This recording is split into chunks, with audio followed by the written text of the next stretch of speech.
Film की शुरुआत में हम मैक्स को देखते हैं जिसकी जिंदगी पूरी तरह बर्बाद होती है। दिन भर नशा करता है और रात को दीवारों पर ग्राफिटी बनाता है, पेंटिंग्स, तस्वीरें वगैरह। अब उसकी जिंदगी ऐसी क्यों हुई ये जानने के लिए हमें उसके बचपन में जाना पड़ेगा। मैक्स एक फॉस्टर बच्चा था, मतलब एक कपल ने उसे गोद लिया था। उस कपल ने और भी बच्चे गोद लिए हुए थे। इन्हीं बच्चों में से मैक्स का सबसे खास था एक लड़का। भले ही उनका खून का रिश्ता नहीं था, लेकिन मैक्स के लिए वो सगे भाइयों से भी बढ़ के था। दोनों एक दूसरे के बिना रह नहीं सकते। फिर एक दिन ऐसा हुआ जब दोनों को अलग होना पड़ा, क्योंकि मैक्स के उस सुतेले भाई को पढ़ाई के लिए शहर से दूर कॉलेज जाना था। इस बात से मैक्स बहुत ज्यादा दुखी हो गया था। तब उसका भाई समझाता है कि मैं मिलने आता रहूंगा और 4 साल बाद हम दोनों साथ रहेंगे। मैं फिर तुम्हें कभी अकेला नहीं छोड़ूंगा। जो सुनकर मैक्स को तसल्ली मिलती। लेकिन उसके कॉलेज जाने से कुछ दिन बाद ही मैक्स ने अपने माँ बाप को रोते हुए देखा, क्योंकि उसके भाई ने अपनी जान ले ली थी। उसने एक नोट भी छोड़ा था जिसमें लिखा था कि मुझसे अब और नहीं हो रहा। और यही वो पल था जहाँ से मैक्स की जिंदगी पूरी तरह से बदल गई। और क्योंकि वो काफी अच्छा पेंटर था, इसलिए बचपन से लेकर अब तक वो दीवारों पर ग्राफिटी बनाकर अपना गुस्सा निकालता है। अब एक रात मैक्स एक दुकान की छत पर जाकर वहाँ ग्राफिटी बना रहा होता है। तभी पुलिस आकर उसे रंगे हाथों पकड़ लेती है। जेल जाने की बजाय अब मैक्स को भेजा गया एक फॉस्टर होम में, जहाँ पर बूढ़े लोग रहते थे। वहाँ उसे साफ सफाई का काम करना था। उनकी मदद के साथ साथ अपना बर्ताव अच्छा रखना था, वरना सीधा जेल हो जाएगी। मैक्स जब फॉस्टर होम पहुँचता है तो बाहर से ही उसकी नजर ऊपर एक खिड़की पर गई, जहाँ एक बूढ़ा आदमी बाहर ही झांक रहा था। वहाँ की वर्कर्स उसे सारा काम समझाते हैं और उसे सख्ती से कहते हैं कि 4th फ्लोर पर जाना मना है, क्योंकि वहाँ सीरियस मरीजों को रखा गया है जिनकी हालत बहुत खराब है। वही 4th फ्लोर जहाँ से मैक्स ने उस बूढ़े आदमी को विंडो से झांकते हुए देखा था। अगले दिन मैक्स अपना सफाई का सामान लेने गया तो उसे एक इंसान जैसा दिखने वाला स्टैचू मिला। तो वो मस्ती में उसकी एक आंख निकाल लेता है। फिर वो अपना काम शुरू करता है। हर रूम से कचरा इकट्ठा करने लगा। उसने असूलों पर चलते हुए हर रूम में जाने से पहले दरवाजा खटखटाया, लेकिन एक रूम से जवाब नहीं आया। इसलिए वो अंदर चला जाता है, जहाँ उसने देखा कि एक बूढ़ा आदमी और औरत मास्क पहनकर अजीब हरकतें कर रहे हैं। ये चीज उसे ठीक नहीं लगी तो वो फौरन वहाँ से बाहर आ जाता है। एक औरत नॉर्मा उसके पास टॉवल लेने आई। मैक्स नया था, इसलिए नॉर्मा उससे बातें करने लगती है। इतनी ही देर में पूल में खड़े एक लेडी के सर से अचानक बहुत ज्यादा खून बहने लगा। पता चलता है कि उसने कोई स्किन का इलाज करवाया था और स्ट्रेचिंग की वजह से उसकी स्किन फट गई। फिर रात को जब मैक्स अपने कमरे में सो रहा था तो उसे सपने में बहुत सारी हल्का हल्का बोलने की आवाजें सुनाई देती हैं। ये आवाजें सुनकर वो उठ जाता है। उसी वक्त उसे वेंट के अंदर से किसी की जोर जोर से चिल्लाने की आवाज आती है, जिससे वो घबरा गया। तभी वो देखता है कि उसके रूम का दरवाजा खुला हुआ है, जबकि वो सोने से पहले उसे बंद करके सोया था। पहला दिन उसका कुछ खास अच्छा नहीं रहा, इसीलिए अगले दिन सभी लोगों ने उसका अच्छे से वेलकम किया। उन लोगों में कुछ वहाँ रहने वाले बूढ़े लोग थे। एक था मैनेजर, नॉर्मा और 2 वर्कर्स। सबसे आखिर में मैक्स मिला वहाँ के डॉक्टर से, जो मैक्स की आंखों की तारीफ करता है। उस रात जब मैक्स सोया तो वही मांस वाली लेडी उसके पास आकर सो गई, जिससे मैक्स की आंख खुल गई। जिसकी फौरन ही बाद लेडी ने चाकू उसके पेट में घुसा दिया। उसी वक्त एक आदमी भी आकर उसकी गर्दन पकड़ लेता है और बस तभी वो जाग जाता है। इस बार वो सच में जागा था। अब नींद उसे आ नहीं रही थी, इसीलिए वो ऐसे ही भटकने लगा। जिस बीच उसे एक बूढ़ा कपल नजर आया जो इतने रात में भी डांस कर रहे थे, क्योंकि आज उनकी एनिवर्सरी थी। मैक्स जाने लगा तो उसे वेंट में से दोबारा किसी के चिल्लाने की आवाज आई।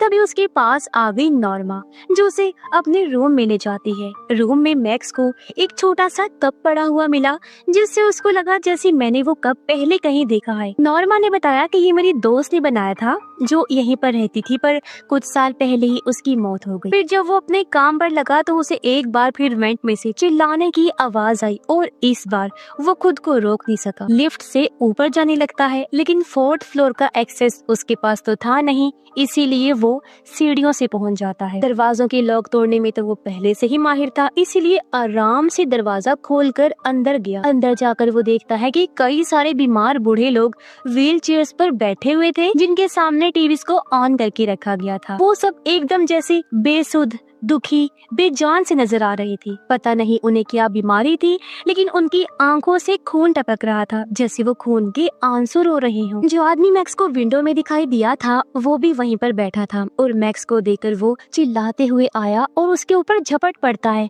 वो तो सही टाइम पर वर्कर्स आ जाते हैं, वरना पता नहीं क्या होता। इस बात के लिए मैक्स की रिपोर्ट हो जानी चाहिए थी, लेकिन इस बार डॉक्टर ने उसे प्यार से समझा दिया और कहा कि अगली बार समझाने का चांस नहीं मिलेगा। रात को मैक्स दोबारा नॉर्मा से मिलता है और उसे 4th फ्लोर के बारे में सब कुछ बता देता है, पर नॉर्मा कहती है जो उन लोगों की हालत है तुम उनके लिए कुछ भी नहीं कर सकते, तुम तो क्या कोई भी कुछ नहीं कर सकता। लेकिन वो इतना जिद्दी था कि एक बार फिर ऊपर पहुंच गया। इस बार वो आदमी एक कोने में खड़ा था और जैसे मैक्स उसके पास गया उसने अपनी आंतों से मैक्स का गला घोंट दिया। फिर वहाँ बैठे सभी लोगों ने अपना पेट चीरकर आंतें बाहर निकाल ली। लेकिन अच्छी बात ये थी कि ये सिर्फ मैक्स का सपना था। अगले दिन मैक्स देखता है कि नॉर्मा डॉक्टर और वर्कर के साथ बहस कर रही है। ये देखकर मैक्स नॉर्मा से बात करने पहुंचता है और उसने मैक्स को बोला कि जितनी जल्दी हो सके यहाँ से निकल जाओ, ये जगह बिल्कुल ठीक नहीं है। अब इससे ज्यादा कुछ बता नहीं पाती, पहले ही कोई आ गया जिस वजह से नॉर्मा को जाना पड़ता। लेकिन उसने एक बड़ी बात बोल दी थी जिसका मैक्स को पहले से ही शक था। उसने इस बारे में बहुत सोचा और आखिर में वो दोबारा नॉर्मा के पास गया उससे बात करने,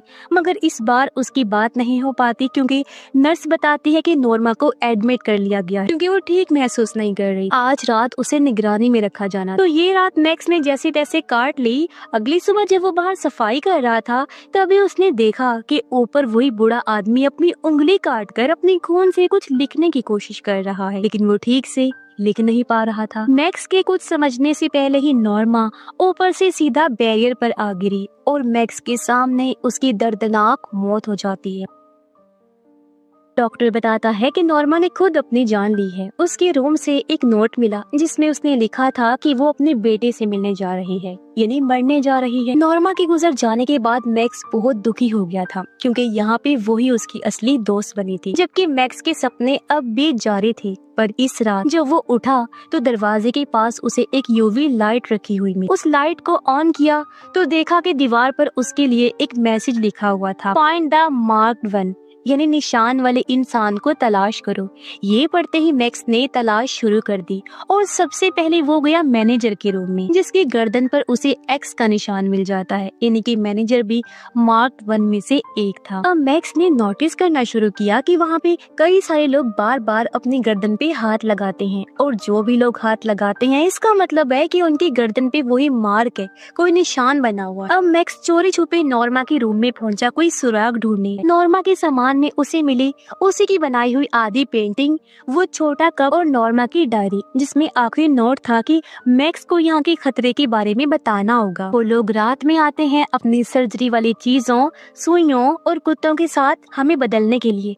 क्या अगला नंबर मेरा है या फिर मैनेजर का? इससे मैक्स को पता चल गया कि मैनेजर को भी खतरा है। वो जल्दी से उसके पास पहुंचा तो उसने देखा कि मैनेजर खुद अपने दांत उखाड़ रहा है और ये भी उन्हें बीमार लोगों की तरह लगना शुरू हो गया है। मैक्स ने जल्दी से मदद बुलाई और डॉक्टर ने मैनेजर का इलाज करके उसे ठीक कर दिया। अगर मैक्स न पहुंचता तो बहुत ज्यादा देर हो जाती। अब मैक्स ठान लेता है कि सबसे पहले वो डॉक्टर के बारे में पता लगाएगा। तो उसने डॉक्टर के बारे में थोड़ी रिसर्च की तो उसे पता चला कि डॉक्टर को एक हॉस्पिटल से निकाल दिया गया था किसी खतरनाक आंखों की सर्जरी और थेरेपी की वजह से, जिसका दिमाग की उम्र के साथ ताल्लुक होता है। मैक्स उसके बारे में पढ़ ही रहा था कि तभी उसकी स्क्रीन पर ढेर सारे नोटिफिकेशन आने लगी, जिसके साथ ही सॉफ्टवेयर डाउनलोड हो गया और एक लाइव टेलीकास्ट चलना शुरू हो जाता है। इसमें एक लड़की थी जिसके चेहरे की हालत काफी बिगड़ी हुई थी। वो लड़की कुछ बात करना चाह रही थी लेकिन तभी कनेक्शन कट गया और एक बार फिर ऊपर से चिल्लाने की आवाज आने लगती है। अब इस होम का राज जानने के लिए मैक्स ने कई सारे छोटे कैमरास ऑर्डर किए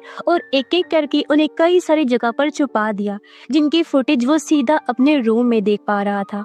और उनमें कुछ ऐसे कैमरास भी थे जो मार्क वाले लोगों को पहचान सकते थे क्योंकि शायद इन्हीं की जान को खतरा है। उस लाइव स्ट्रीम वाली लेडी से भी मैक्स की बात हुई, जिससे पता चला कि उसी लेडी ने वो यूवी लाइट मैक्स के रूम में रखी और वो मैक्स को देख सकती है, यानी उसके पूरे रूम को। ज्यादा कुछ उसने बताया नहीं क्योंकि उसकी खुद की जान भी खतरे में थी। उसने बस इतना बोला, हेल्प मी हेल्प देम, मेरी मदद करो और उनकी मदद करो, इससे पहले वो बाकियों को भी मॉन्स्टर बना दे। थी। नॉर्मा कुछ ज्यादा जान गई थी, इसलिए उसे रास्ते से हटा दिया गया। वैसे ही तुम्हें भी हटा देंगे, बस इतनी जानकारी वो दे पाती है। अभी कैमरा में मैक्स को नजर आया कि वो 4th फ्लोर वाला बूढ़ा आदमी बाहर निकल चुका है और कैमरा के साथ थोड़ी छेड़छाड़ करके वो आगे बढ़ जाता है। फिर देर रात को मैक्स देखता है कि एक निशान वाले आदमी को बेसमेंट में ले जाया जा रहा है, जहाँ पर एक आदमी पहले से ही मौजूद है जिसके पास डॉग भी है। अब उनके पीछे पीछे मैक्स भी नीचे पहुँच गया, पर वो कुछ देख नहीं पाता। बस उसे इतना पता चलता है कि डॉक्टर किसी तरह की भयानक सर्जरी कर रहा है। इतने में उस कुत्ते वाले आदमी ने मैक्स को देख लिया, इसलिए वो फौरन भागकर ऊपर अपने रूम में वापस आ जाता है।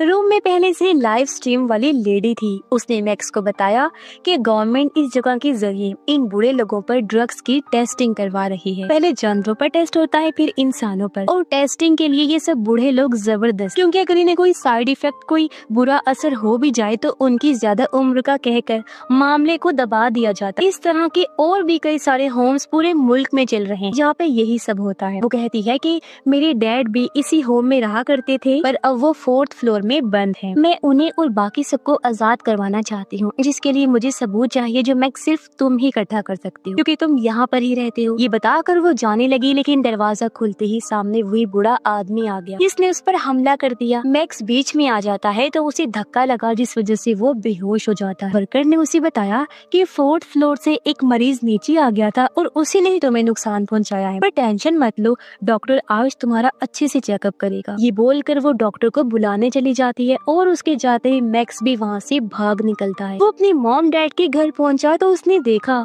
कि पेरेंट्स ने 2 और बच्चियों को गोद ले लिया है। अब यहाँ पर मैक्स की माँ उसका हाल चाल पूछ रही थी, जिसमें उसने वही लाइन बोल दी थी जो नॉर्मा बोलती थी, आ हार्ट नोस आ हार्ट, जिसका मतलब था कि मैक्स के पेरेंट्स का भी वहाँ से कोई लेना देना जरूर था। इसके बाद मॉम डैड दोनों जज से मिलने जाते हैं ताकि मैक्स को कोई भारी सजा न हो जाए, और उनके जाने के बाद मैक्स ने पूरा घर छानना शुरू कर दिया, लेकिन उसे कुछ नहीं मिलता।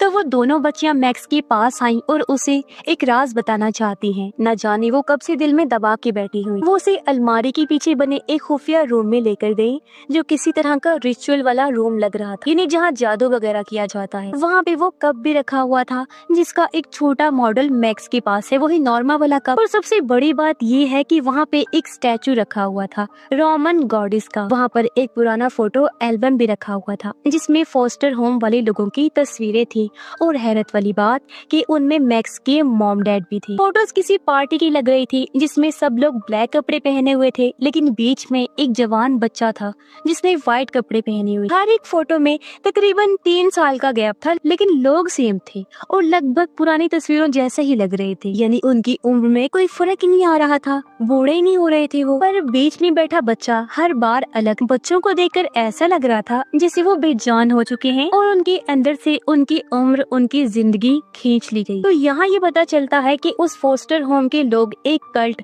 एक शैतानी ग्रुप से जुड़े हुए हैं, जो रोमन गॉडेस की पूजा करते हैं ताकि जवान रह सके। हर कुछ सालों में वो किसी जवान बच्चे की जिंदगी ले लेते हैं। मैक्स को असली झटका तब लगा जब उसे पता चला कि मेरा सौतेला भाई भी उन्हीं बच्चों में शामिल। उसने अपनी जान नहीं ली थी, बल्कि उसके मॉम डैड और बाकियों ने उसकी जिंदगी भी कुर्बान कर दी थी यहाँ लाकर। उसके मॉम डैड बच्चों को इसीलिए गोद लेते हैं ताकि जब वो जवान हो तो ये उसकी जवानी खींच सके। और जो 2 नई बच्चियां आई हैं उनके साथ भी यही होने वाला है। पर मैक्स ने सोचा कि मैं ये नहीं होने दूंगा और सीधा वो उस होम में पहुंचा। फिर 4th फ्लोर पर जाकर उस बूढ़े आदमी के पास आया, क्योंकि वो जान चुका था कि वो बूढ़ा आदमी और कोई नहीं बल्कि उसका भाई है। उसके भाई ने उस दिन उस पर अटैक नहीं किया था, बल्कि उसे बचाने की कोशिश कर रहा था। 4th फ्लोर पे जितने भी पेशेंट्स बंद हैं, ये सब वही जवान बच्चे हैं जिनकी जवानी खींच ली गई। अब उनकी कुछ ऐसी हालत हो चुकी है कि उनकी जिंदगी अंदर से खत्म है। बहुत कम उम्र में ही वो बूढ़े हो चुके हैं। ये कुछ बोल भी नहीं पाते, इसलिए उस दिन इसका भाई अपने खून से लिखने की कोशिश कर रहा था। अब मैक्स उन सब के लिए कुछ कर पाता उससे पहले ही वर्कर आकर उसे पकड़ लेता है। फिर जब उसकी आँख खुली तो वो खुद को उन्हीं लोगों के बीच सफेद कपड़ों में बैठा हुआ पाता है, यानी इसकी बारी आ गई थी 4th फ्लोर पर जाने की। अब पता चला कि लाइव स्ट्रीम वाली औरत ने जो बातें बताई थी वो सब भी झूठ था, क्योंकि वो खुद यहाँ के डॉक्टर की वाइफ थी, यानी कि गवर्नमेंट की टेस्टिंग वाली बात झूठ है, कोई मार्क 1 नहीं है। और अब हम ये जान लेते हैं कि आखिर ये सब जवान कैसे रहते हैं, मतलब कि लगते वो बूढ़े ही हैं, लेकिन यहाँ से उनकी उम्र ऊपर नहीं जा रही। ये कई सालों से ऐसे ही है।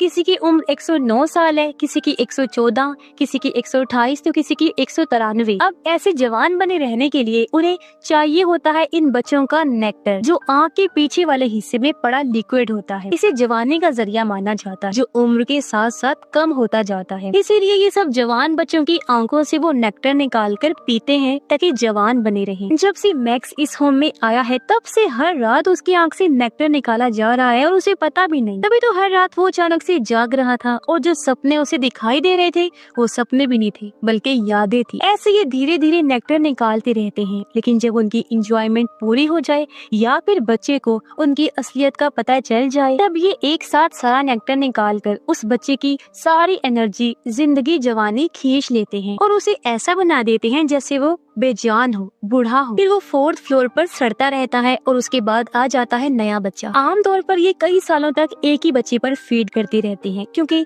जवान बच्चों में नेक्टर वापिस बनता रहता है। डॉक्टर ने उसकी आंख से लगभग सारा नेक्टर निकाल कर उसे ऊपर भेज दिया और अब वो बार बार थोड़ा थोड़ा नेक्टर निकालते रहेंगे जैसे बाकी सब में से निकालते हैं। तभी उनकी आंखों में से खून निकलता रहता है। लेकिन मैक्स का भाई ऐसी नौबत आने ही नहीं देगा। उसने अपनी व्हील चेयर में से एक तार तोड़ी और उससे वहाँ मौजूद हर एक बच्चे की आंख फोड़कर उनका नेक्टर जमा कर लिया। फिर वो सारा नेक्टर पिला दिया मैक्स को, जिससे उसके अंदर फिर से जान आ गई, पहले से कई गुना ज्यादा। अब एक तूफान तो बाहर आ गया था और एक था अंदर मैक्स में। और जैसे वर्कर ऊपर आई, मैक्स ने बार बार वार करके उसकी जान ले ली। फिर उसने औजार उठाकर वहाँ मचा दी तबाही। जो भी उसके सामने आ रहा था वो सबको खतरनाक मौत दे रहा था। एक एक करके उसने सबको मार डाला। उसके माँ बाप बचकर भाग रहे थे, लेकिन तूफान की लपेट में बुरी तरह आने की वजह से उनकी भी मौत हो जाती है। उन सबको मारने के बाद उसने सबकी आंखों में से नेक्टर निकाला और 4th फ्लोर वाले लोगों को पिलाकर सबको आजाद करवा दिया। फिर अपने भाई के साथ वो वहाँ से निकल जाता है। अब जिन लोगों ने बुरा काम किया था वो तो मारे गए और ये लोग भले ही ऐसे बूढ़े दिखेंगे लेकिन अंदर से ये जवान हो जाएंगे पहले की तरह। और इसी के साथ ही ये फिल्म इधर ही खत्म हो जाती है।